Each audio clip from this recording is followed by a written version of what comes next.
Well, at the moment, Japan is grappling with domestic upheaval as well as foreign policy concerns. There's a lot of change both in Japan as well as overseas. Here in the United States, we have an election. At the same time, we're still dealing with a global pandemic. So when we talk about the tax situation, Japan has spent about 20% of its GDP on dealing with the pandemic and dealing with the fallout, the economic crisis of the coronavirus outbreak. So it is in desperate need of further money, but at the same time, it cannot afford to do that tax hike, and it would be politically very difficult for Suga to actually move forward with that as well. Okay, fair enough, because it seems like he's done a bit of a back and forth on this issue. What do you think would be the cornerstone of Yoshihide Suga's policy once he becomes prime minister?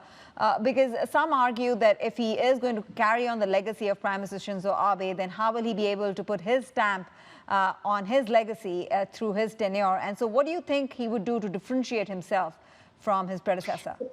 Right. Well, he worked very closely with Abe as the cabinet secretary.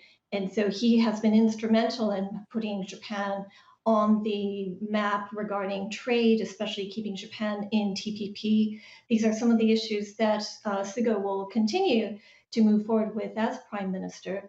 Essentially, though, his slogan will be to stay the course with Abenomics, to make it go further, to deal with the coronavirus fallout as well.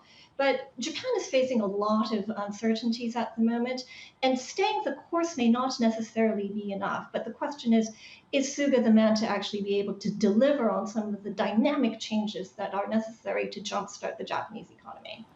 Shihoko, I mean, he's taking over at a time where Japan is in the throes of a pandemic. I mean, the world is in the throes of a pandemic. So the pressure is so much greater for him to find a route, a strategy to really grow Japanese economy. What do you think his strategy is going to be to get the engine going? Right. Well, the problems actually haven't been solved under Abe. So the things like high debt to GDP ratio, a very aging society. One of the hallmarks, though, of the Abe administration has been to utilize women more, or at least to elevate the discussion about making good use of the human capital within Japan. So this is something certainly that Suga could do easily, and it would win political points as well as stimulating the Japanese economy. But when it comes to issues like dealing with a graying society, dealing with the expenses of an aging population, this is something that Japan has grappled with. A lot of other industrialized countries will be dealing with, and there's no easy solution in sight at the moment.